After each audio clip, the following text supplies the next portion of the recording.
Maps, one of the few pillars that online FPS games stand on. There has been many memorable maps throughout gaming's history that transcended the gaming space as a whole. Probably your grandma knows about Dust 2. Sadly, Black Ops 6 has none of that. And we're gonna get into the reason why. Before we do that, make sure to like and subscribe because it really helps a lot. And let's go. I didn't mean to make this video, but I kind of have to. Black Ops 6 has launched like 7 or 8 days ago since this was recording. And it has 17 launch maps. From those 16, I can only say that there are only like 2 that are actually good. The rest is just not as good or downright terrible. Everybody say hello to the bad guy. So we're gonna run it down to see what maps actually are good and what are terrible. If you're anything like me, the second you see one of these maps, you skip or you press that classified option and you get even a worse map. What's good, nigga? And we're starting with the main villain of maps, Red Card. I have no idea what they were trying to do with this map. This is essentially a medium map. Before Black Ops 6 has launched, they said they're gonna focus on small to medium maps with 3 lanes. I'm not sure what they know about 3-lane maps. The entire third lane of Red Card, the stadium side, is not a lane. It's just a one huge camping spot. That's it. I have already prestiged once in Black Ops 6 and I played only about 10 times on Red Card because it's just impossible to play. Everybody on Red Card is camping. Then we go to probably the worst map in Black Ops 6, Scud. This was a beta map as well and people didn't like it in the beta. It was horrible.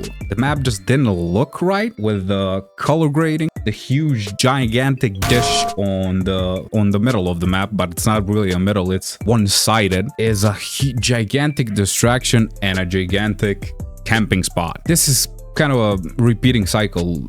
Almost every map that's bad in Black Ops 6 has a huge camping problem. Scud is probably the worst because of the satellite in the middle and the lanes that go underground, but not really underground, so you can just head peek from almost anywhere. You can have few spots on the map that you're basically unkillable. Nobody can even find you, let alone kill you.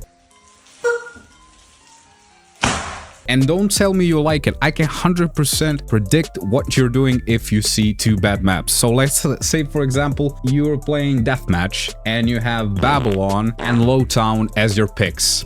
You don't like any of those maps, so you press classified and in return you get Scud. Yeah, you're leaving. I have not seen so many leavers in any other game than this one. Everybody's just leaving the game because the maps are so freaking horrible. There is probably one map that I can guarantee like 90% of the people like, and that's Skyline, which is by Call of Duty classified as a medium map, which is weird to me because Derelict is classified as a small map. And to me, when I play, Skyfall feels much smaller than Derelict, even though Derelict is classified as a small map. I don't know how that works. Skyfall is probably the best map in the game and it just works. Speaking of map working, we have Lowtown.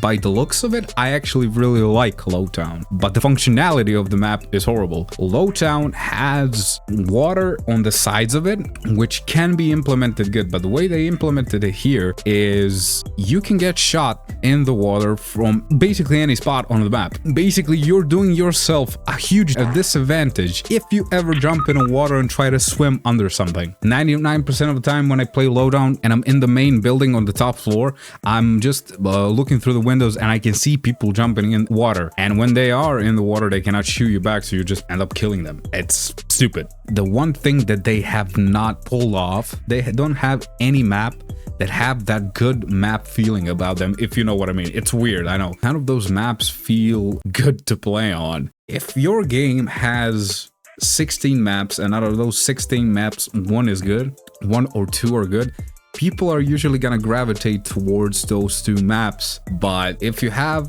the system that you put into place, whether you have two maps to vote on and then a third option for a random map, and basically all three options are horrible 90% of the time, people end up leaving. That's why Black Ops 6 has a huge leaving issue. If I load into Black Ops 6 and I load into the map that I don't really like Babylon, let's say, and I get spawn camped like 2-3 times in a row, I'm just leaving out of there. I'm not gonna even try. And I'm gonna search again to get Scott again, or Red Card again, or Babylon again, or any of those horrible maps, and I just ended up circling for like 15 minutes, not playing a single game because all the maps are horrible. But at least we have Nuketown.